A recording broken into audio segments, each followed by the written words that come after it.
Cendrillon ne veut plus manger de perdrix.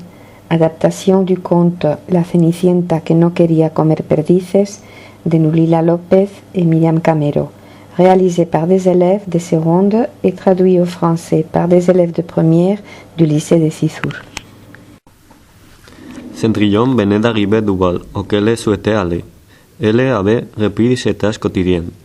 Elle a mis son vieux foulard sur la tête et elle a commencé à faire la longue liste que sa belle-mère lui avait préparée.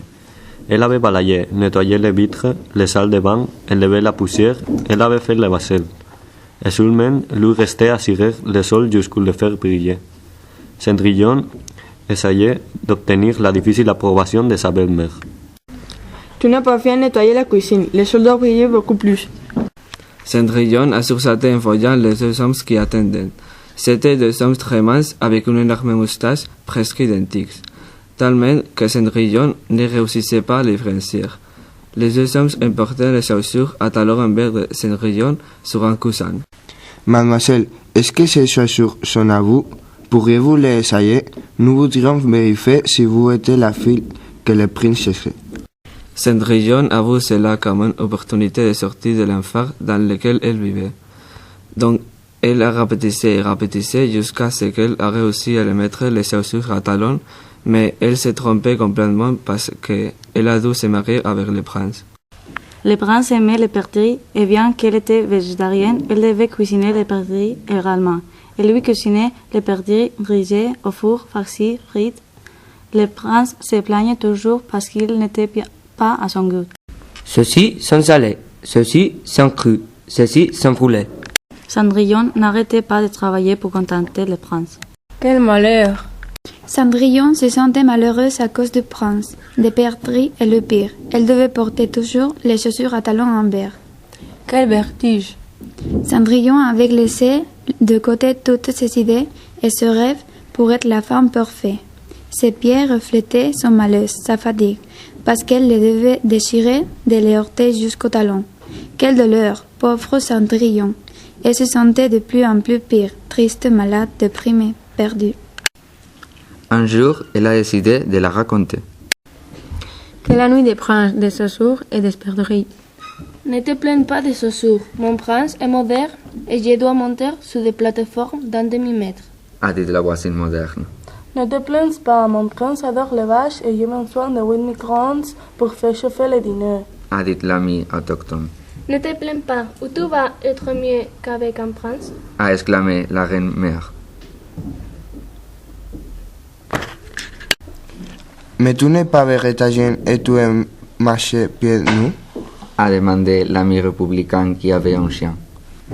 Cendrillon était plus confuse avec les commentaires des gens et elle a arrêté de la raconter.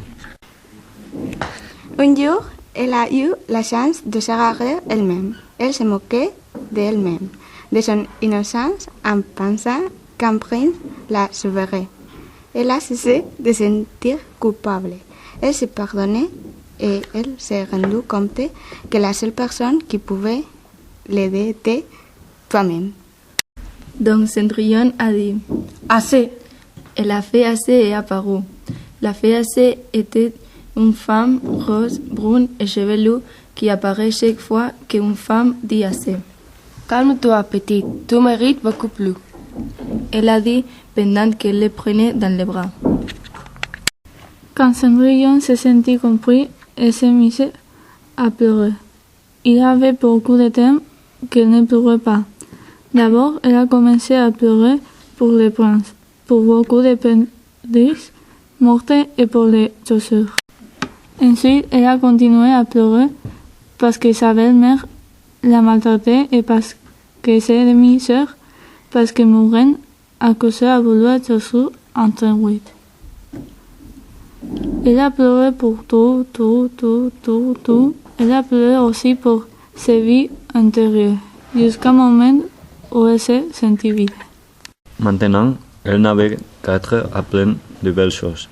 Elle savait qu'ayant la fée assez à côté, elle pourrait obtenir. D'abord, plus de princes, puis plus de chaussures ni de perdrix. Et elle s'inscrit à un cours de danse libre. Dans cette danse, peu importe ce que vous pesez, ce que vous mesurez, votre âge, La seule chose importante est se sentir libre. Alors, c'était comme ça qu'elle a connu dans les rues de la transformation d'autres êtres. La souris coquette qui avait arrêté d'être très mince. La belle au roi dormante et Blanche-Neige qui était dans un processus de désintoxication. Les chaperons russes qui elle avait quitté les chasseurs violents. Pinocchio qui était fatigué de ses messages et qui savait qu'il faut dire la vérité. Et l'homme affaire qui, en pleurant, a trouvé son corps. Quand ils ont été libérés, ils ont pu rendre réels leurs rêves. Maintenant, ils sont très heureux d'avoir l'opportunité de se connaître, mais ils sont aussi très irrités pour les rôles qu'ils ont représentés durant beaucoup de siècles. C'est fini, ils ont commencé un nouveau conte. Il y était une fois des femmes qui n'étaient pas seules et des perdices qui volaient heureuses. Bon, enfin, tu continues parce qu'il y a beaucoup de femmes qui sont dans cette situation et la fée assez continue s'apparaissant à chaque fois qu'une femme dit assez.